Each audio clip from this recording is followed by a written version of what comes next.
MMA Buzz.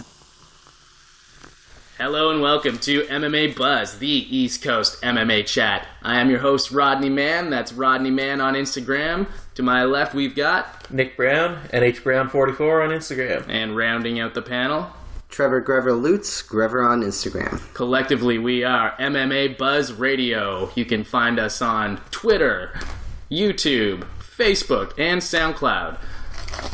We appreciate your feedback. Let us know how we're doing. Welcome to the show. We are coming to you pre-recorded from our Fredericton, New Brunswick studio apartment. If you're new to the show, MMA Buzz is where three friends get together for some brews and talk about MMA Buzz, upcoming cards, and industry news.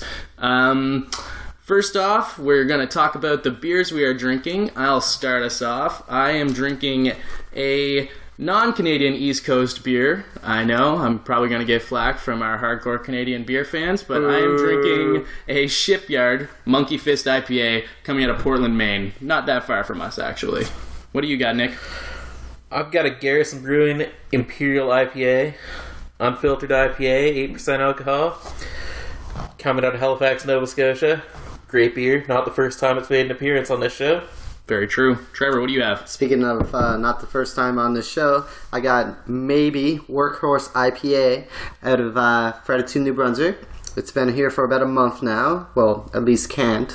And it's a favorite of ours alone, but many people around this community have been raving about this beer. It has been embraced. It's fantastic. I think me and you could pretty much be spokesmen for that at this point. Yes, yeah, that's totally true. And many other people I know, they're talking about it constantly, honestly. Like, it's really awesome. Yeah, no, it is a really good beer. They've got IPAs and reds available canned, and if you follow them on Instagram or Facebook, you can find out what they've got on tap for growlers and stuff if you're listening to this in the Fredericton, New Brunswick area. So, yeah, we've got a lot to talk about today, guys, so let's cheers and get right into it. Pearls.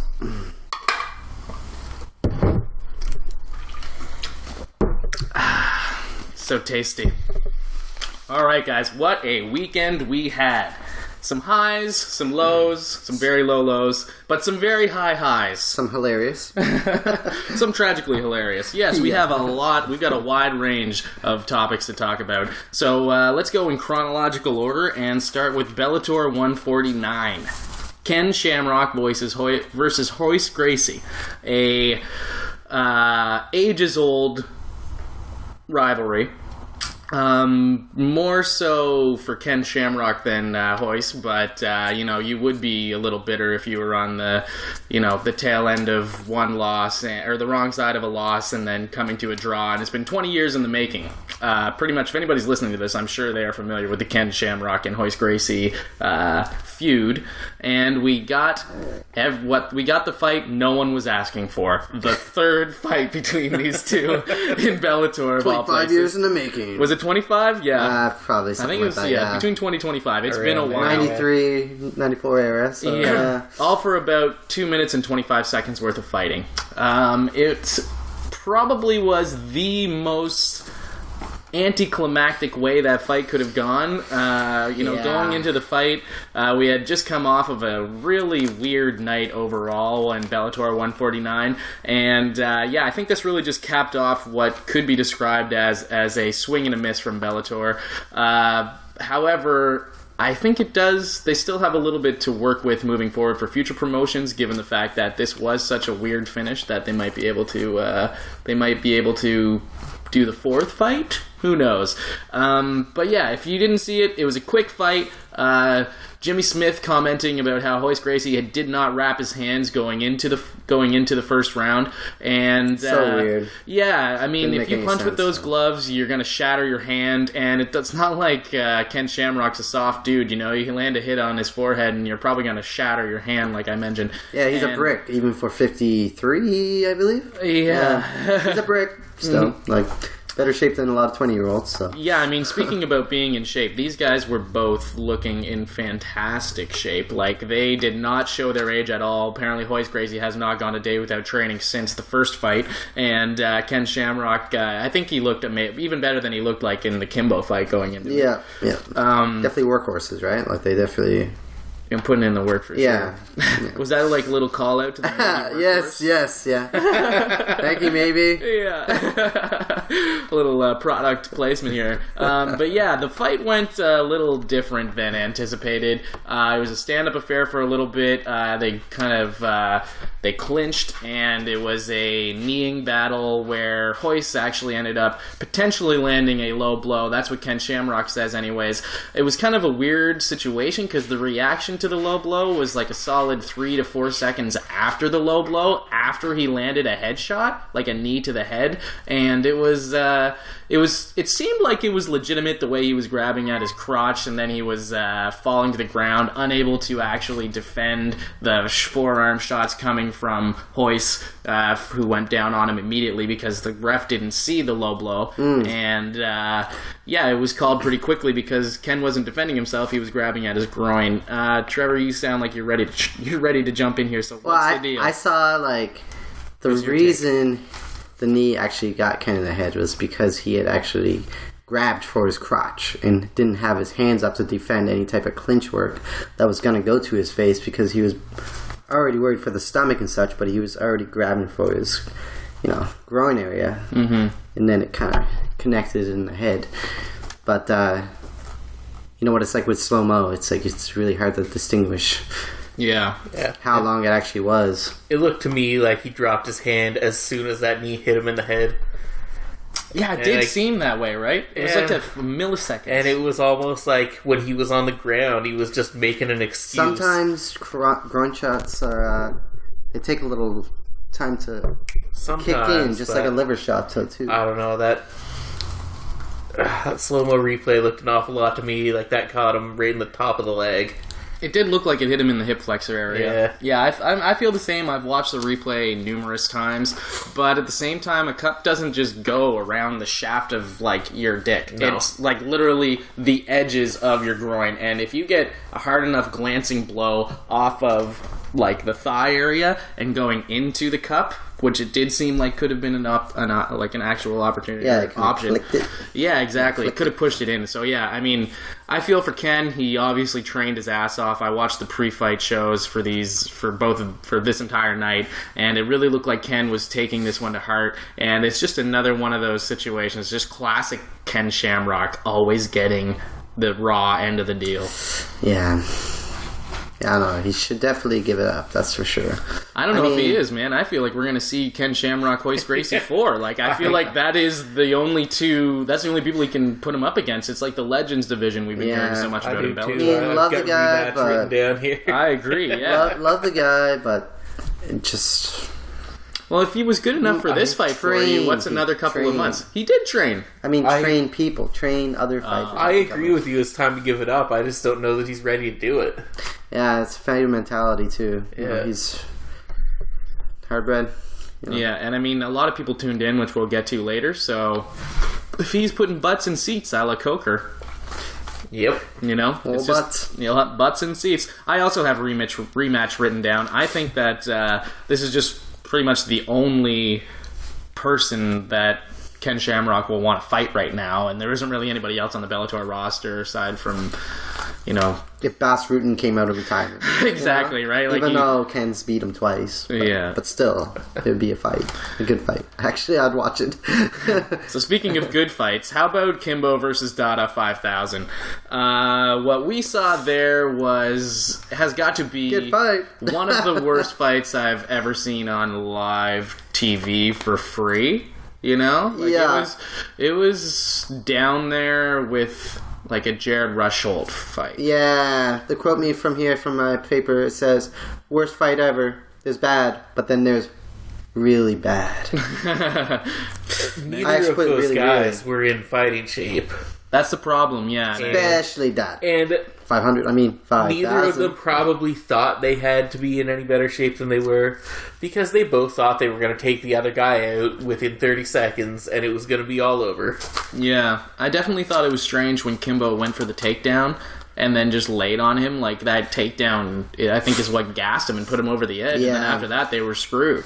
Even the end of the fight, that last punch glanced him at best, and he just fell over. Well, Dada, man, like, he went actually for a leg kick right away. It was like, what? Holy shit, did not expect that. Well, watching the opening workouts, I'm surprised that he was throwing a kick because he could barely throw a punch, so, you know. Cut 40 pounds. Well, that's just And it, then you know. cut We 40 say pounds, a glancing blow sent him to the ground, but, you know, from what we heard, he suffered Basically a heart attack. Yeah, he suffered a cardiac arrest and renal failure. And in case you don't know what renal failure is, it's kidney failure, and that is pretty much a direct result of poor hydration as a result of, you know, trying to cut so much weight. As Trevor alluded to, he did cut 40 pounds for this fight. To make the 265, yeah. And broken orbital, too. Well, yeah, he did. KIMBO was throwing leather, that's for sure. He broke his orbital bone, or broke Dada 5000's orbital bone, and there was a few heavy hits that Dada ate, but, you know, in that point of exhaustion, I just don't think he could register the actual pain he was feeling. No, I mean, that fight definitely ended by the guy who just couldn't continue first. Well, even the referee, Big John McCartney, said... Big John McCarthy? McCartney. Yeah. Not Paul McCartney. McCarthy, yes. He actually said that he was shocked that the fight went after the first round. And he was the referee. He was thinking shocked. You know? Yeah, I read that too. He was saying, oh my god, this is going 3 rounds after the first, because he knew neither of these guys had it in them to really land that decisive blow. I was thinking KIMBO might be able to, just because he's actually fought some legit MMA stars and such, but... True, I mean, KIMBO goes to 6-2 after this, and, you know, you talk about fighters that you don't really want to see fight anymore, and after this fight, do you really want to see KIMBO fight again? But, I mean, he's coming off of 2 victories in Bellator. What was it, 2 million plus hits or views? Yep. So 2.5 million during their fight, actually. I didn't particularly want to see either of those fights, though. It definitely brought in the numbers, that's for sure. That's the thing, yeah. So, I mean, let's transition here to you know, what is Bellator's promotional, I guess, style. They clearly side with the freak shows every couple of tentpole events.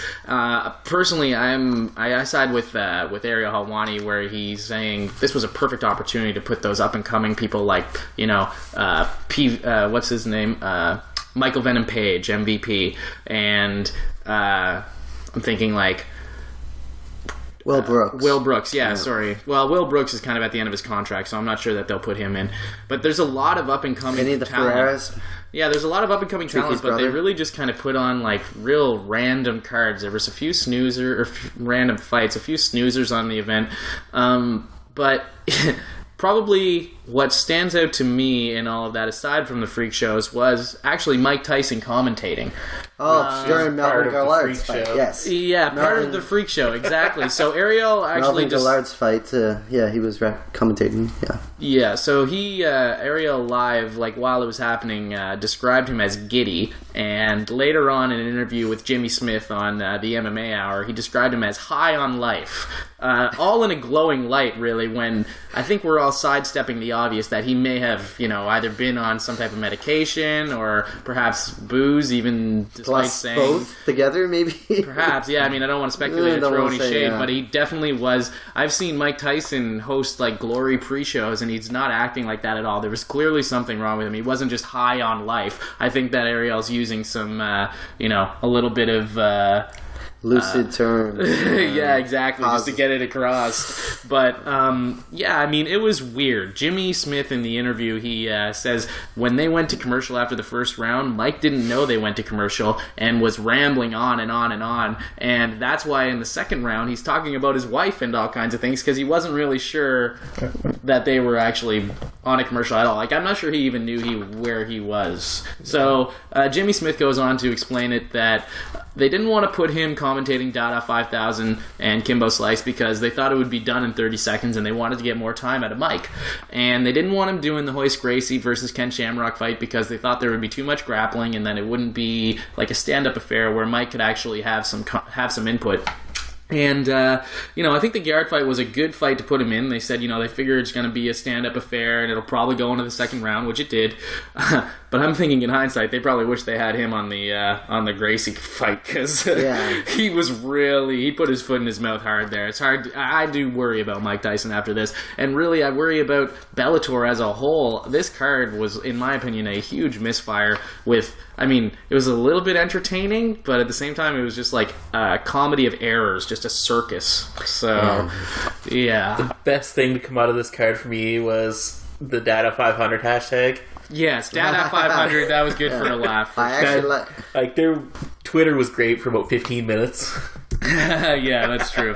Yeah, we can look back at it and laugh at that, but a man almost died, and if Bellator is going to keep on putting on these freak shows... If they're going to go to lower level commissions and to get these fighters cleared, I just wonder how much more of this can we take? Because it's one thing to have cardiac arrest, it's one thing to have renal failure, but like those two together for a heavyweight person could have easily been a death, and that was witnessed by 2.5 million people. We love this sport so much, and if someone's gonna die on national TV and it's Bellator's fault that sends us back 10 years, I'm just thinking Bellator really needs to reel it in a little bit, and maybe not double up on these freak shows, and maybe do a little bit better athletic commission selection to get these fighters healthy. Totally agree. I don't think Bellator can pull off another freak show like this and still get the same ratings after the failure that this card was. I don't know. I don't know. I think the same amount of people are still going to watch Kimbo, man. That's just it. But I don't know. I'm going to watch it, but I'm going to watch pretty much whatever MMA event is on, I guess. So yeah, well, Luke Thomas was live there covering it for MMAfighting.com, and he was, he commented that us hardcores, we're going to tune in, yeah, but there is a very rabid fan base for Kimbo and Ken.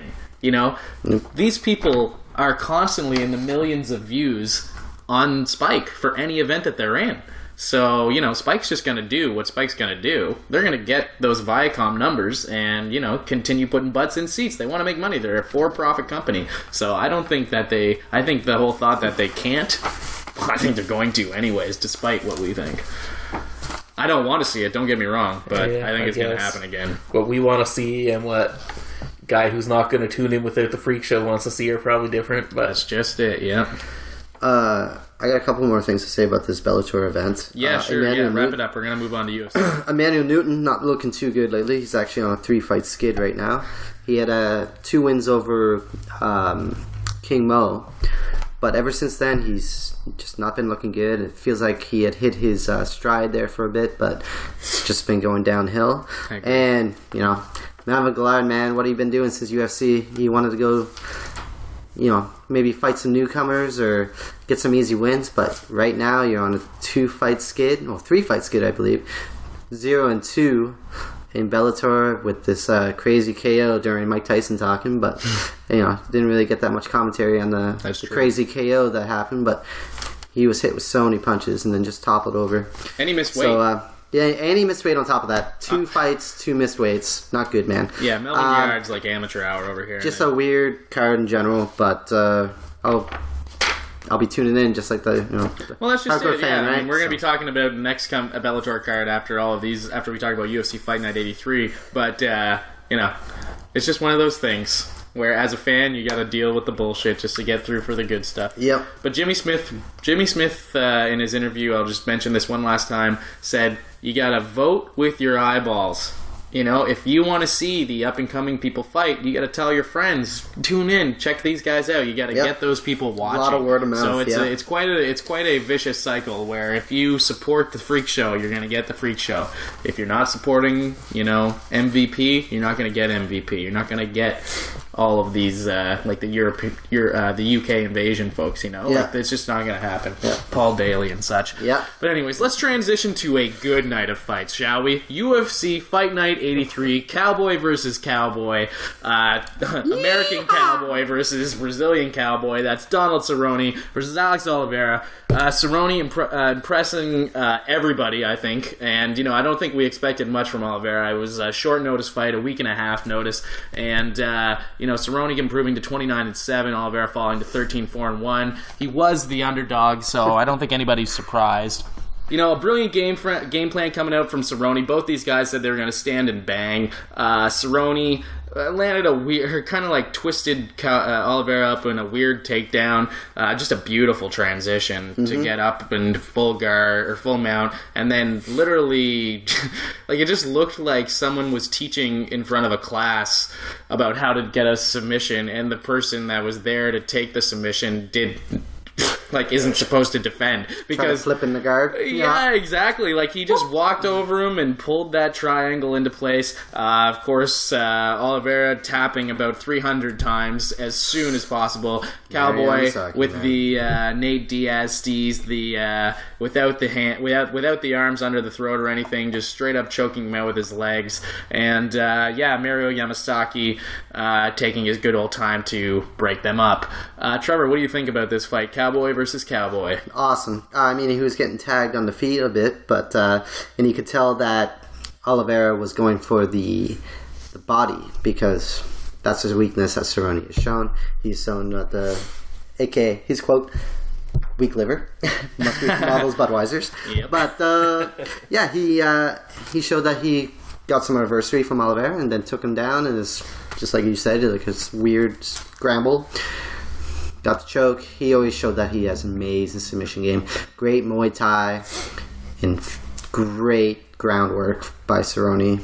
Yeah, I'm really excited that we got to see his groundwork. You know, he's been really stand-up oriented lately, and it's just really good to see him get another train. Yeah, in his WC days, he used to use his ground game a lot more. And when he first started in the UFC, he was using his ground game a lot. But went more for that Muay Thai, which was working fantastic for him. But it's good to see it again. Against a game opponent, actually. Really good game opponent. Yeah, I mean, Cerrone saying he felt alive for the first time in a long time in the cage. Nick, must be the weight cut, too. That's true. Yeah, 170. Nick, what's your take on this? I thought Cerrone looked great. I thought Oliveira actually looked better than I expected him to as well. Mm-hmm. He did land a big right hand on Cerrone just before the takedown, which I don't know if it hurt Cerrone or not, but he dove in for the takedown like after he kind of stopped and looked at him for a second after eating that shot. So yeah, that's true. It was seem like a reactionary takedown partly, but then it was a very slow takedown at the same time. And once they were on the ground, it was clearly all Cerrone. Yeah, he worked through that so quick in the mount and just he's got a lot of great opponents to fight at 172. He's a big guy. He's a bigger guy than most of the 170s, actually. Yeah, I mean, after losing to RDA, I feel like he has no choice but to move up. I think it's better to 0-2 against the champion. Yeah, it's kind of like a wake call, especially if it's like he's a big guy. Yeah, exactly. Yeah. So, that was our main event, Cowboy versus Cowboy. And then our co-main event, Brunson versus Carneiro. This was a interesting fight. I think we all kind of expected Brunson to take the win here. It was mostly a stand-up affair, and Brunson was super aggressive until a missed waft punch, I guess, by Carneiro. And, Brunson capitalized, moves in, and the ground and pound just relentless for what seemed like forever. Yeah. And Carneiro finally being saved by the ref. What do you think, Trev? What's Brunson's future look like? Brunson was awesome. Brunson was very aggressive to begin with. Awesome to see a fighter do that. Like, he was just in his face, constant pressure, and it actually made Carneiro attack kind of in a wild fashion that made him actually stumble to his right knee. And then that ground and pound was awesome. Great thing about Brunson, he's 6-1 in UFC now since coming from Strikeforce. He was one of the people that came over. Was supposed to lose a Lieben, won by a really boring decision. But since then, 6-1. Only lost to Yo Romero, which was a third round out of nowhere. He got caught in the third round. But other than that, he's looking like a fresh prospect in UFC's middleweight division that's stacked. As everybody knows. It is stacked. Yeah, I mean, it's a weird division right now. Yeah, but I think Brunson could have the legs in him to make a run for it. Oh, big guy, he's athletic, really awkward too. Yeah, weird stance, kind of upright. Like Trevor said, he's been doing great in the UFC. 6-1, yeah, amazing in this fight. A lot of people can say that. He got a full minute of ground and pound though. Yeah. It was kind of hard to watch there by the end of it. They were giving up Carnero's chin. They were really waiting for him to get KO'd, which he did. I mean, he was out. He was out when they stopped it, but they could have stopped it easily. Give it up. Most guys can't take a minute of ground and pound before it's over. Yeah, exactly. Yeah. I mean, this fight was a very good and worthy co-main event. We saw Cowboy Oliveira making his first main event appearance. I don't think it's very far away for Brunson to get his main event. I think he's going to be maybe headlining one of these FS1 or Fight Pass cards. Oh, for sure, yeah. I put him in the same spot as like OSP. These guys are both from a very similar fighter. And these guys they did pretty decent in Strikeforce, but now they're really hitting their stride in UFC. Yeah. Young guys coming into the UFC, who are really, like you say, finding their stride. Getting up into their late 20s and really bringing it. Yeah. Both from Strikeforce, filling out their physique and filling out their game. And I mean, Strikeforce was great for finding up and coming talent. Yeah. Which is harkening back to Scott Coker and Bellator. I'm only hoping that we can transition away from these freak shows and go towards some more stuff. Look at it now. Those champions, ex-champions that were in Strikeforce are now champions actually in UFC now. Well, Strikeforce just destroyed UFC when they came in, so... No, it's true. Speaking of forceful strikes, can we just have a moment for Chris Camozzi and Joe Riggs? Chris Camozzi breaking Joe Riggs' forearm with knees, with what seemed like a minute of knees. Yeah, if you haven't seen that one yet, check out Chris Camozzi and Joe Riggs. I love the quote that was going around. Joe Riggs has got to be the oldest 36-year-old walking this earth. Started training boxing at 5 years old. Do we see Joe Riggs again? He started training boxing at 5 years old. Yeah. Imagine. And he started as a heavyweight. I'm not sure he knows any other kind of life, though. That's the thing. I don't want to see Joe Riggs fight again. I don't want to see Joe Riggs. I don't know any other kind of life, but someone's got to pay him to fight, too. Yeah, that's true. Yeah, I guess if you're alluding to him being cut, I would not be surprised. Respect for that guy, though. Holy crap. Oh, I got respect for him, but... I mean, everyone's got their day. Yeah, I mean, what is he on right now? 3 losses in a row? He's 1 and 2 in UFC right now. Oh, okay. Yeah.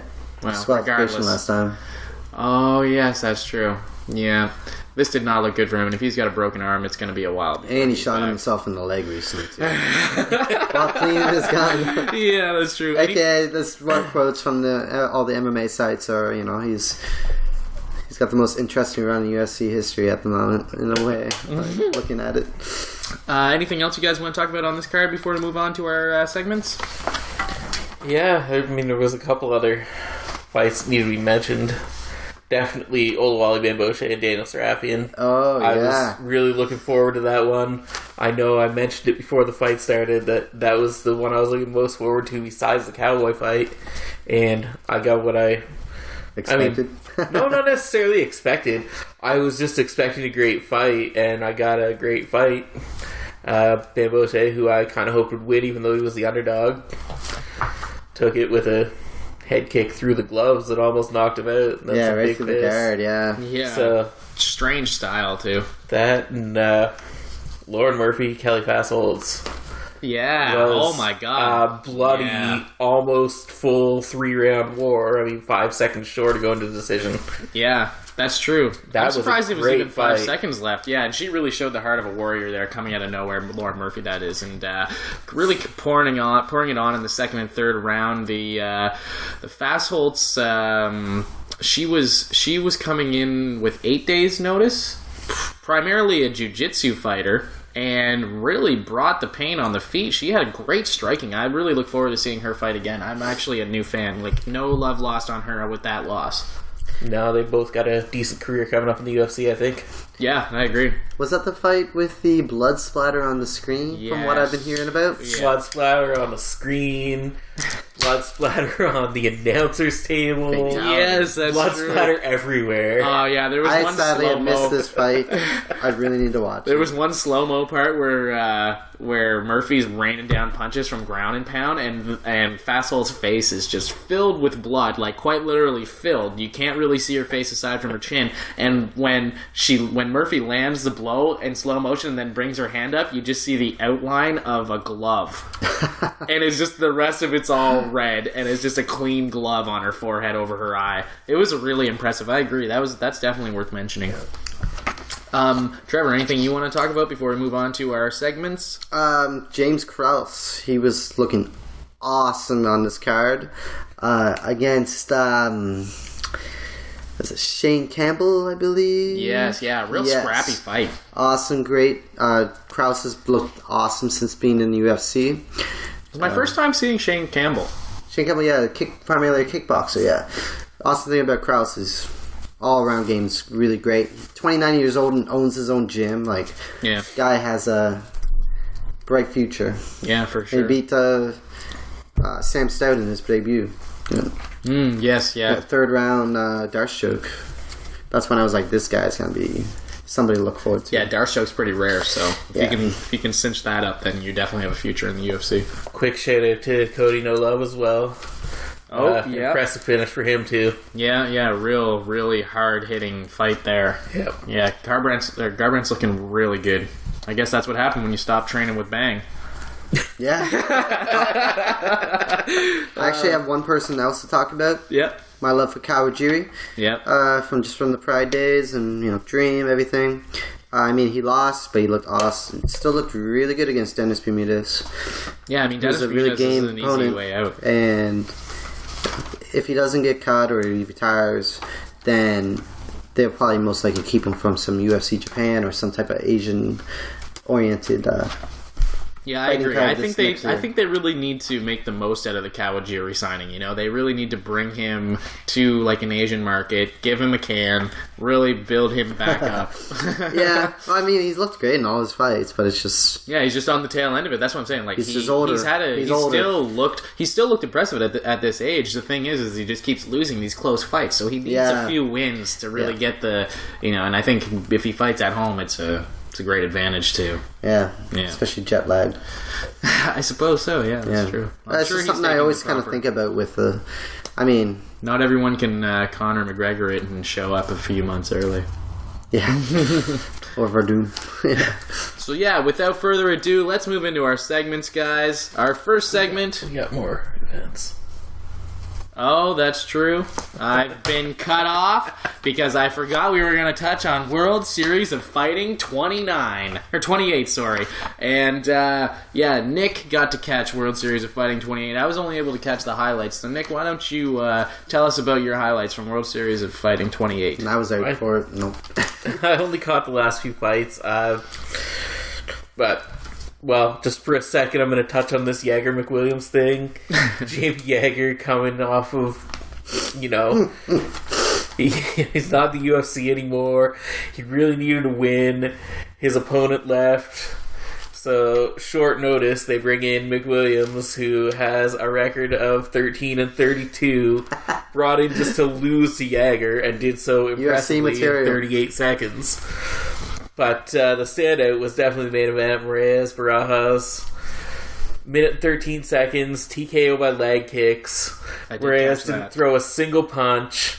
The only time I saw him throw his hand out was just to find his range. He did throw one head kick, but for the most part, it was all leg kicks. And I actually saw that sound like a when gunshot. he went down, he jumped on the ground and tried to choke him rather than ground and pound him. Yeah, good point. So Maybe he had an injury. Sound like a gunshot. Maybe. That leg kick Yeah. was just greasy. Yeah. greasy. Real rough. I mean, to get a TKO by leg kicks without throwing any punches is really impressive. I think, what was it, Barajas is his name? Yep. Yeah, I think I'm looking forward to seeing him fight again. Oh, Moraes is the guy who won. Yeah, sorry, yeah. Moraes, yeah. Yeah, looking forward to watching him again. And Barajas, I feel like he looked good going into that fight, too. Yeah. But I don't think anybody anticipates the pain that comes with leg kicks from someone as strong as Moraes. No, he really put his whole body into it. You could see, like, jumped into it. Yeah. Torque of the body, full 90, just... Yeah. So, if that's all you got for World Series of Fighting 28, we're also going to touch on OneFC 29. 39, sorry. Yeah, real funny how close all these promotions started, and you really kind of look at UFC and Bellator UFC almost up at 200, Bellator 150. You know, you got to give some respect for these companies that are, still putting it on when you see how some of these other promotions are really struggling. Like, before we move on to one, I believe World Series of Fighting was held in like a recreaplex. You know what I mean? Like, it was like a very small volleyball venue going on next door. Yeah. There's a picture from the volleyball game that was going on, and you can see the cage through the curtains. Oh, man. Yeah, that's the thing. You guys gotta look that up. It really does. It really must be demeaning when you're a champion fighting for the belt in a recreaplex for supposedly the number 3 or 4 company in North America. There's a big jump in promotions there. Yeah, so, anyways... Hopefully we don't see that again. Are the arenas there, though? That's what I'm wondering. Well, that's true. Like, can you take this show on the road? Like, Strikeforce was really good at staying in the San Jose area, like the Bay Area, and putting on, like, building up the area. But, I mean, if you don't have the name, if you don't have the names, can you really go on tour? And maybe World Series of Fighting needs to take a look at that. You gotta almost compare it to, like, I know it's not wrestling, but compare it to wrestling where people had their territories and they built up those territories and got bigger and bigger, and the ones that survived just having a territory and were able to make it farther than that were the ones that turned into WWF, WCW, you know. I think a lot of people saw the gold rush and pounced when they should have maybe been taking their time. Yeah, it's almost the same thing with mixed martial arts at this point that it was with wrestling in like the late 80s, early 90s, trying to build up your promotion and be one of those top guys. Yeah, so I mean, let's talk about another, I guess, probably what I would say has eclipsed World Series of Fighting as the number 3, OneFC. Yes, OneFC is crazy lately. Yeah, it has been amazing. Awesome promotion. Must see TV. Awesome promotion, man. Like, awesome production.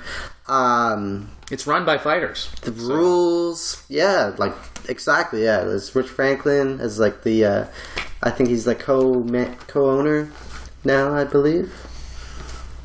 Okay. So, yeah, well, that's what I'm saying. Yeah. He's a co-owner. And then, of course, some really other some managers for other fighters involved. But yeah, let's jump over to OneFC 39. What do you have to say here? Luis Santos and Rafael Silva. These guys having crazy records going in this. Rafael Silva, what did he have, like 60 fights? And Santos had something like 40-some fights. Like, it was unreal. Just crazy amounts of fights. And it was 1 minute and 17 seconds, which I think is probably average time for a OneFC fight this time. Yeah, man, it's wild. Like, all of their fights are super short, it seems. Knee to the body, like right to the top of the rib cage that just dropped Silva. And then 2 giant head kicks. The ref was already diving in after the first one. This is the guy that was supposed to fight Ben Askren, too. Yeah, that's true. Yeah, I don't feel good about Ben Askren's chances unless he can wrestle him down. Mm-hmm. And we don't really they already fought, actually. It was a decision. But it'd be interesting to see a rematch. Yeah, I agree. We don't really have time to talk our way through the card, but 10 fights on the 139 card. 2 decisions out of the 10 fights, 1 KO, 3 TKOs, and 4 submissions. Damn. Awesome. And most of those finishes didn't last very long, so... One was like 24 seconds, I believe. Yeah, I still need to watch it. One is a great promotion, just gonna get better. Yeah, so if you got 45 minutes, if you love being up at 8 a.m. on Saturday, that's the love other the promotion too. Like, love the production, everything. Like, even the look of it, like, it's just really cool. Like, the ring girls, Yeah, for sure. So yeah, I mean that rounds out our coverage of the four major players. I would say here last weekend there were all kinds of events going up and down, including RFA, BAMA. There's just so much going on fight wise, as well as announcements like Bellator kickboxing. I mean, we'll touch on all this stuff in a minute. So let's go to our segments. Looking back, our first segment.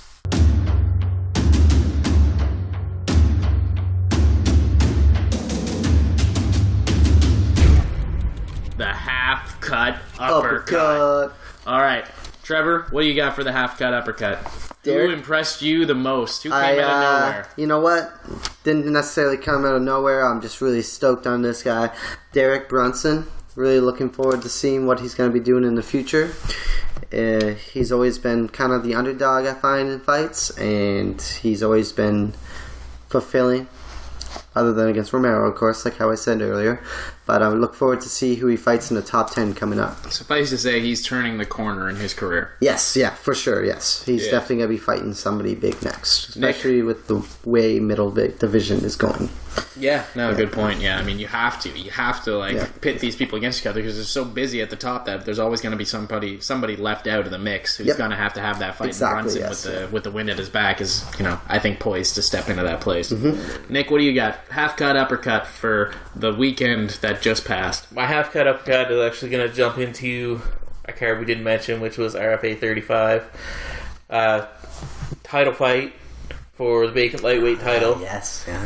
Thiago Moses almost got knocked out in the first, and then had a great comeback in the second. Got a good shot in.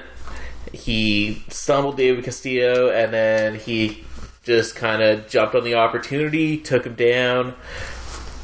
Got the armbar that me and Trevor both heard referred to as different things. I heard elevator, you heard helicopter? Helicopter, yes. Either way, like something I've never seen before. Yeah. And yeah, great finish, great comeback. That's my half-cut uppercut. Nice. I gotta just say, that really reminded me of Joachim Hellboy Hansen from back in the day, Norwegian, one of the only Norwegian MMA fighters. He used to do that, try for it all the time, and he would get out of submission attempts by that, doing a weird spin, and then he'd get standing back up. Maybe people will start doing that more nowadays, that they saw it actually worked. I should mention that was also on TV after I got home from watching Bellator. Oh. So that was what I saw when I got home, and it was so much more impressive than Awesome. Yeah, really. It would be, yep. Yeah. Well, my half-cut uppercut goes to Oluwale Bangabose, the Holy War Soldier. I gotta be honest, this guy wasn't really on my radar at all. I guess I kind of knew he had fought and lost against Uriah Hall on late notice, and at that point, I wasn't even really caring who Uriah Hall was fighting. I thought Uriah Hall's gonna win regardless, short notice or not. So, I didn't even think twice about it. I didn't really dig his hair just because I'm kind of wondering if that's a Reebok cross on his head or not. Still look pretty it was really impressive, man. I gotta say that hairstyle is really it was really bright and definitely got his intentions across. Not my cup of tea, but the way the guy fights, I can't hold it against him. That was some really odd style. He if you haven't seen it yet, you should really check it out. He throws a weird sort of back fist down towards the ground, and then while his opponent is looking at the fist he threw towards the ground, he comes up with a kick, and his opponent just puts his hands up to block it, and he pretty much knocks him out through the block. Follows up with a very unorthodox ground and pound uppercut, and the rest is history. Out cold, that uppercut was. You never see uppercuts on the ground usually. With his hand. He wasn't even trying to throw a shot. He was just trying to get into his sight range so he would look down at the hand. Exactly. When I say back fist, it was not a spinning back fist. He just threw a back fist down towards the ground took away as soon as, I'm sure he was looking for his reaction, and as soon as he saw his eyes look down, he thought it's time for that kick. Just heard a smack too. It hit him hard. It was awesome. Such a cool, I'm really looking out of forward nowhere, to him. Yeah, I'm really looking forward to 1 watching him minute fight. and 1 second or something like that in the first round. Yeah, I mean, there's another contender at 185. So yeah, he was actually my original choice for half cut as well, but menacing looking changed my guy mind too. at the He's last scary minute. looking. he is, man. like He's got a ball. He's a ball energy in that cage, just Yeah, jumping around, and like huge. really tough to He's find just an like- angle. Yeah, he's huge. Fucking Yeah, Hulk. yeah. I would be afraid to be in the octagon looking across at him. So yeah, let's move on to our second segment.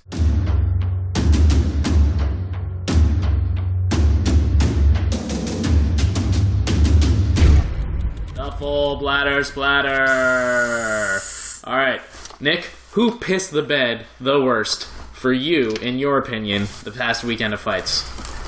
I'm gonna say I probably picked the obvious choice, but Dada 5000. Yeah. She shouldn't even been allowed to fight, which, like, I don't even know, like, I don't know where to start with this. You can't see him right now, but he's basically speechless. What he did was just terrible. I mean, he cut 40 pounds, obviously way too quick, Yeah. trying to make the maximum weight for heavyweight, and then he basically lost by exhaustion. I mean, I don't want to badmouth the guy for having a heart attack, but if you're in that bad of shape, you shouldn't be in the octagon, or decagon, sorry. So to say that he pissed the bed like that, and you being most upset with Dada 5000, were you expecting less from Kimbo? Did he not piss the bed more? No, I shouldn't say I was expecting less from Kim. I wasn't really expecting much from either of them, but I expected more than that, I guess. I don't know. Trevor, what just about wasn't you? a bigger failure of the whole weekend. What's funny is that I was going to say, you said the same thing as me, but I put Kimbo and Dada 5000 because I almost just wrote down Bellator. that in the matchmaking of Bellator, yes. Yeah. Kimbo and Dada, I can't believe 2.5 million probably disappointed people watch that. It's just, it wasn't a good matchup. We were laughing our ass off during. It was so disturbingly bad that you couldn't stop but watch. That's the thing. It was You like couldn't a car stop crash. but watch. Yeah, exactly. Couldn't Yeah. help but watch, What's yeah. gonna happen next? Yeah. So, yep. I was That's at, my full bladder slatter. I was at a family gathering the next day, and nobody in my family watches mixed martial arts, and a few people mentioned that they tuned in No to way. Bellator the night before, and none of them watched the Shamrock Gracie fight. They watched that Kimbo Dada 5000 fight, and it was so bad that they all just turned off their TVs and went to bed. They'll never give it another try. No, that was probably it. Yeah. Well, I figured you guys would go with Dada 5000 or Kimbo Slice, so I picked... actually got a tie. Mine goes with Mario Yamasaki. Oh, yeah. That's a good one. When can this guy get fired? You know, like, when can we not have him in major events anymore? Like, if you're listening, I'm sorry, Mario, but man, you gotta be assertive. You're the ref. You are there to protect these fighters. And jumping in between Cody Garbrandt and that late replacement, who was it that he ended up fighting? Alex. Regardless, man. Augusto Mendez, yeah, BJJ practitioner, that's true. And Cody Garbrandt landed that hit, and he was clearly out on his way down. And then Mario Yamasaki steps between the two and seemingly waves it off, then makes eye contact with Cody Garbrandt as if to say, yeah, go ahead, and doesn't stop him while Cody goes to land that fucking hammer fist, lands straight in the nose, and then he jumps in after he's about to follow up with another shot. Yeah. If you're going to break the fight up, start waving your hands. That's the global term for that. The hammer fist he didn't want to throw. Garbrandt was didn't. already celebrating. Yeah, that's what I'm And saying. then he Well, was of like, course. really? I gotta go hit him again? Who wouldn't celebrate? The ref stepped between the two fighters. Like, it's never... I can't even think of another fight where a ref stood between the two fighters or passed between the two fighters by mistake, you know? Like, that is clearly the intention, to stop the fight if you're going to do that. Yeah, Mario Yamasaki, you cut, you through, we're done with you. Thanks, have a great day. My actual tie for this also goes to Pennsylvania Athletic Commission judges. Who the hell appointed these judges, man? That Marion Renault fight against Ashley Evans Smith, I had Marion Renault winning the first round and the second round. I mean, we can debate about that, whether or not it's actually a legitimate win, but there's a reason Marion Renault is following up with an appeal for this, because I feel she got... And it's not so much that she lost the second in another judge's eyes and then lost the third. The way that she lost on the cards is that the two different judges had her losing the first round. 30-27, wasn't it? It doesn't even make sense. It was a bad call. Yeah, no, I mean, like, it's one thing to go and, like, establish new markets and everything, but it doesn't fall on the promoter either. I just think it comes down to the athletic commission and, just... They say that they have a way of weeding these people out by keeping a chart of who is the outlier in this and for every event and every fight, But if you're the outlier on 2 crazy calls, then you're the statistic, not the 2 crazy calls. And I'm just thinking, like I say, we saw Bellator in Texas and we saw UFC in Pennsylvania, and we got 2 athletic commissions who clearly aren't up to snuff. It's just, I think that's my full bladder splatter. Though both those athletic commissions need to come up to speed with what's expected for this professional sport. It's because I thought of it when you mentioned that Ashley Smith-Marion or no fight. The eyelashes. Yeah, really. All right, guys. Looking forward, we've got some cards to get really excited about. We got Bellator 150, Galvao versus Dantes, and UFC Fight Night 84, Anderson Silva versus Bisping, coming to us on Fight Pass. What we can look forward to in Bellator 150 is the return of Czech Congo and Kendall Grove, and in Fight Night at 84, aside from the Spider making his return against his pretty much ultimate nemesis, Michael Bisping, who has just been calling for a fight against Anderson Silva for years. Which he couldn't make for years because he couldn't fight for the title. Well, the poor bastard kept losing every second fight, basically. But, I mean... We've also got the return of Gegard Mousasi versus Talis Leites, another fight I'm really looking forward to. It'll be crazy. So some feedback we've been getting from the fans is that they want to hear our predictions. They love hearing us talk about the events that just happened, but they want to know what we think is going to happen coming up. So we've got a new feature for you.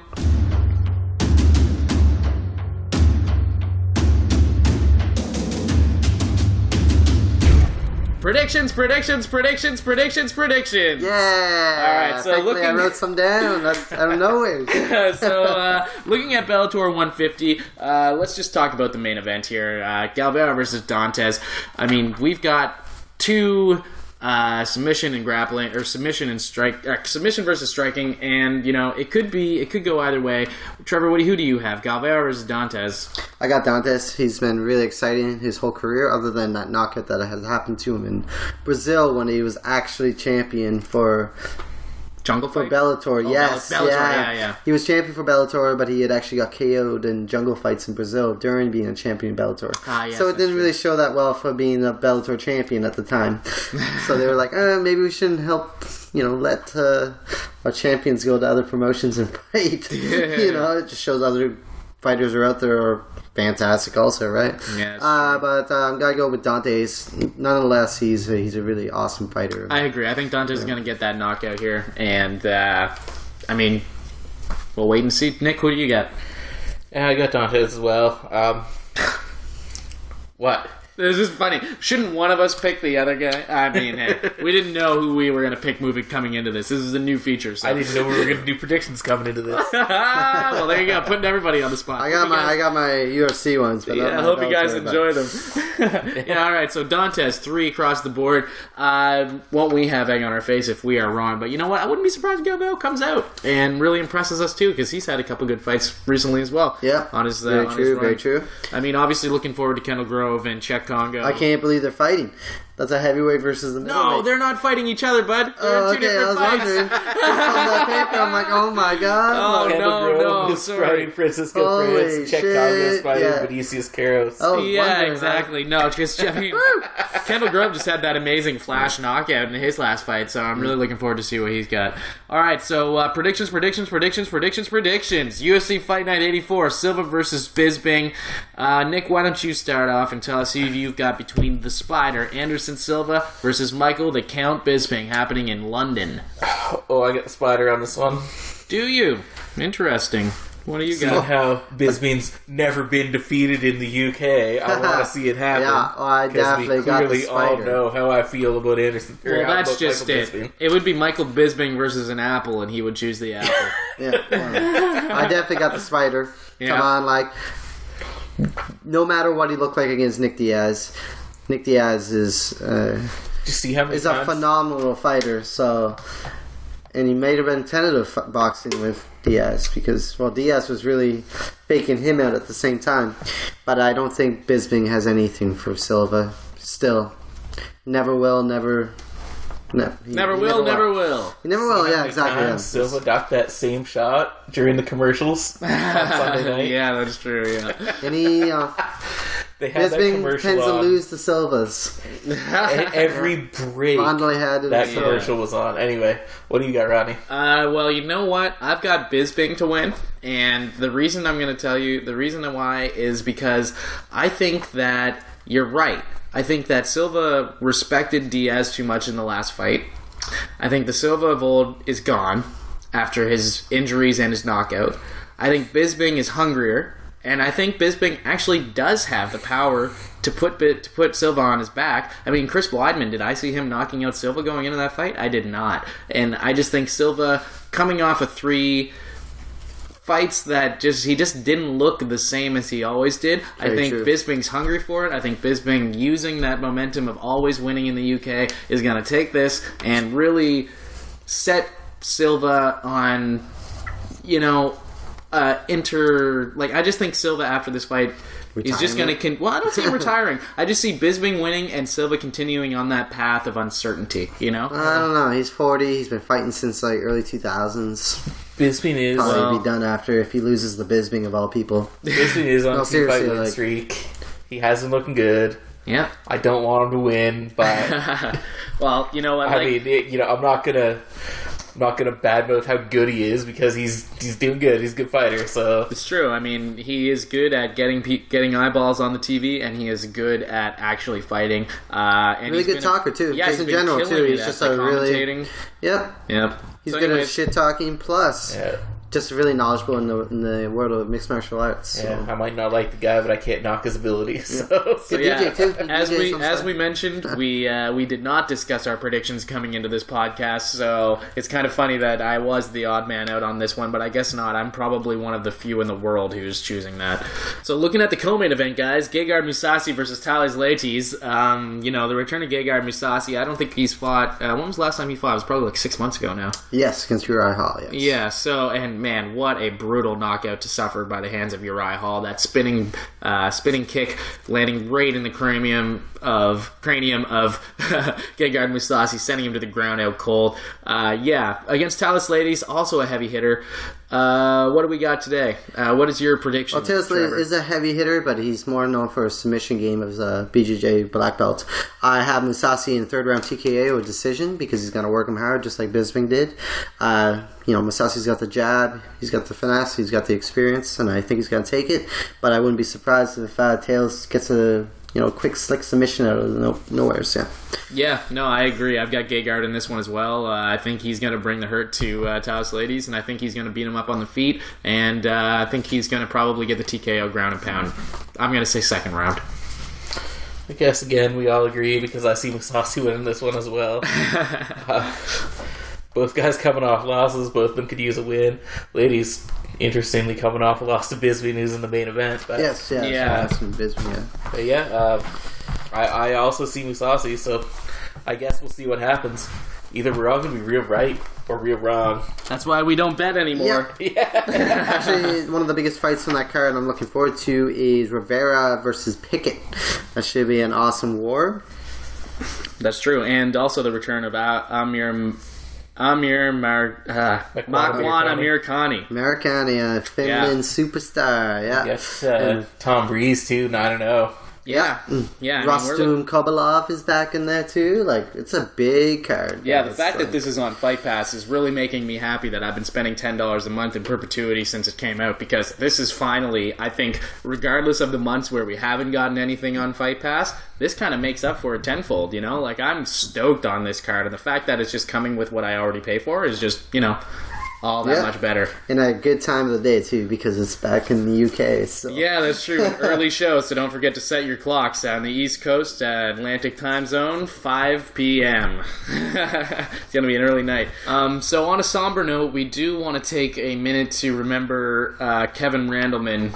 Kevin Randleman, if you are unaware, passed away last week, and all too soon from heart failure after suffering a bout with pneumonia. I know we've been watching Kevin Randleman fight for years, in the UFC and outside of the UFC, former UFC champion. Trevor, you're a major fan of Kevin Randleman. I'll give you the floor. Pay your respects on behalf of all of us to a fighter taken too soon from... Yeah, Randleman was actually a guy I had actually... when I first got my Sega Dreamcast back in 1999, one of the first games I had was the UFC, and Kevin Randleman was one of the players in it, and I couldn't believe, I'm like, holy shit, this guy's jumping really high, doing like the pre-fight, and I go watch him actually fight, and he's doing that same thing. I'm like, wow, this guy's an athletic beast.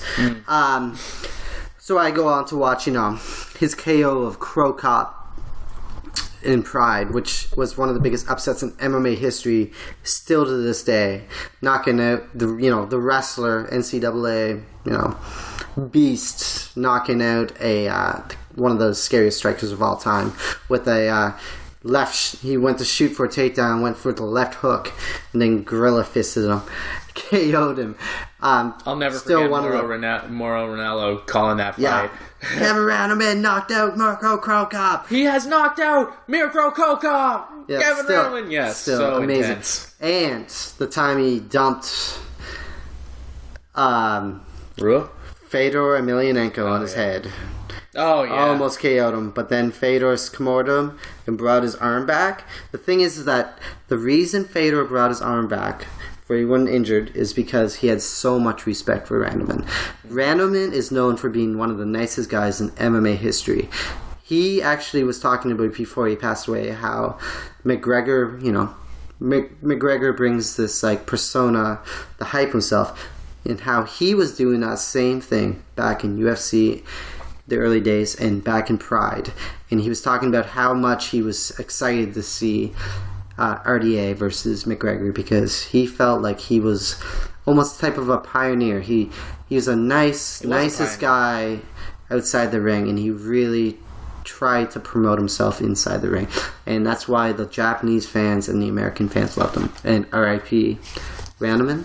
Yep, Rip Randleman. Thank you for all the memories. If you've got Fight Pass, take a moment to go check out all of the memories that UFC has put up. They've got 8 of his best fights online, and you can find them all on there. All of his all of his Pride and UFC fights. And also watch his interview with Bas Rutten, which is hilarious because they start a fake brawl because they had actually fought in UFC. That went to a decision for Bas Rutten, who was on the bottom in guard the whole time. Yeah, but he won via strikes from the bottom. Yeah, well, let's have a drink. Let's have a drink for him. Cheers. Cheers, Randleman. Rip Randleman, man.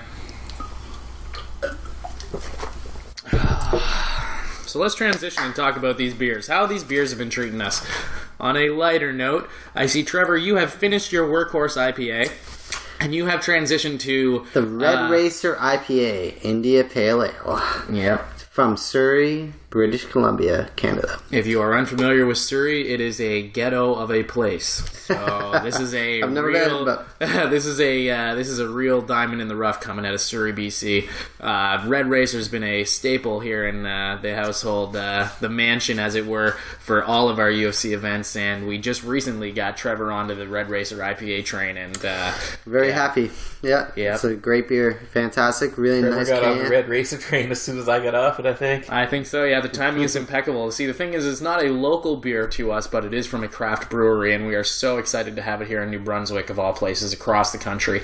I gotta say, this Shipyard Monkey Fist IPA, also an India Pale Ale, labeled here as a strong ale, is one of my favorite IPAs. It really does match the Red Racer IPA in its floral notes. The type of hops that they use are the same type, Cascade, and they really give it a nice fruity nose, which I find tastes good from first gulp to last sip. It's one of my favorite beers. I was drinking a PEI Dark Cascade Ale before we started the podcast while I was making my notes, and I have to say, shout out to PEI Brewing Company for that Dark Cascade Ale. They are using the same type of hops that are in these two beers, Cascade hops, in a dark ale, giving it a dark and mellow malty undertone with a really nice floral nose, which if you're an IPA fan, you can really appreciate it. Despite it not being an IPA, it really does have an IPA taste with a dark hint. What about you, Nick? How's that Imperial IPA treating you? Well, it's 650 milliliters and about 635 milliliters are gone. So I'm starting to feel pretty good because it's 8% alcohol. I always enjoy the Garrison Imperial. Yeah, Garrison's it's great stuff. Yeah. I used to think, 8% alcohol in a beer, that's going to be terrible.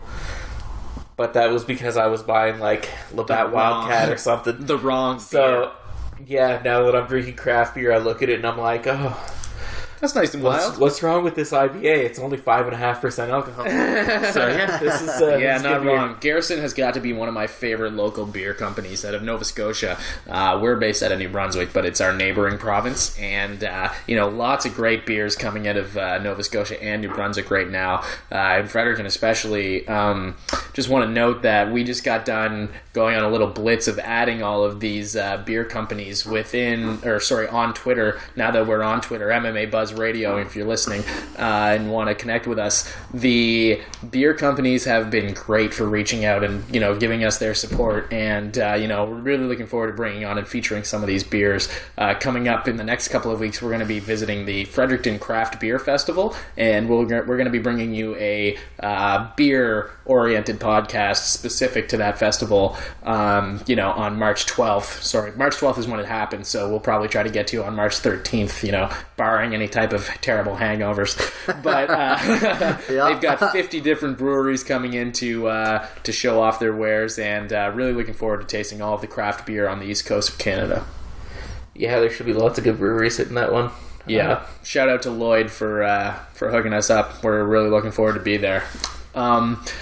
Guys, is there anything else we want to talk about? Looking forward, beer, looking backwards, anything we may have forgotten here in the world of MMA?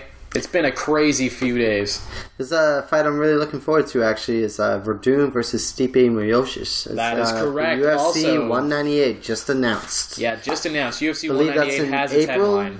Yep. Yeah, Miocic is getting that shot. Whether or not this fight happens, also, there was a little Twitter beef today between Derek Brunson and Uriah Hall looking to fight each other at UFC 197, so we'll see how that goes. Yeah.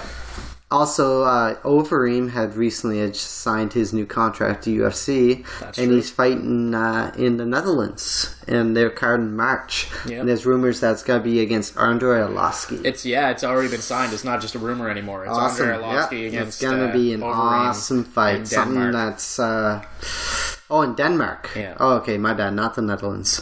But it's going to be... Maybe it's in the Netherlands. Maybe I read a different card that's going to be in Denmark. Rosenthal, yeah. Rosenthal. I thought that was in the Netherlands for some reason. But. Maybe I'm wrong. Regardless, yeah, that is a fight that just got announced, and that is a free agent that had been picked up. Another free agent that got picked up, Aljamain Sterling, re-signs with the UFC to a multi-fight contract with stipulations for if he holds the title. So that's a good little look into his future. Obviously, they're looking at him to be a title contender. So looking forward to him fighting. He's undefeated in UFC. Yeah, real prospect. Lots of stuff happening. Obviously, they after the Bellator 149, they had that feature on Benson Henderson going over to Bellator. Really looking forward to him making his debut. They also announced KIMBO versus Phil Davis. I think that's going to be an amazing fight happening in Bellator. Yeah, it's got to be awesome. Yeah, really good fight. All of these fights being announced in Bellator really give me a little promise looking forward. Especially since KIMBO, he fought in Risen there, and he KO'd two of his three opponents. Exactly. In brutal fashion, too. Yeah. So, and guys. He's a really nice guy. I mean, he might seem like an asshole in interviews and stuff, but you see interviews and talks with him. He's actually a pretty chill guy. He's a fighter, man. He's going to be on edge sometimes. He knows a lot about the sport. He's a big fan of every nationality, like where it comes to the fighting. Like he knows every corner of the world when it comes to different promotions. Yeah, it's nice. All right, boys, let's wrap it up. Episode 8 is in the books. Thanks for tuning in. Remember, you can find us on Twitter, YouTube, Facebook, and SoundCloud by searching MMA Buzz Radio. I'm your host, Rodney Man. That's Rodney Man on Instagram. We've got Nick, NHBrown44 on Instagram, and we've got Trevor Greverlutz rounding out the panel. That's Grever on Instagram. Get at us. We want to hear back from you. We're really happy to bring you guys this show, and we're just so excited from the feedback we've been getting. Like we mentioned, going to be bringing you beer-focused podcasts. We're going to be bringing you more MMA. We're just tinkering with video feeds, just getting it all sorted out right now, so hoping that we're going to get a video podcast to you within the next 2 to 4 podcasts. We're just assembling our crew, getting it all ready, because we want to bring you something that's high quality, not something that's bunked from a basement. So guys, let's cheers. Episode 8 in the books. Thanks for tuning in. Cheers.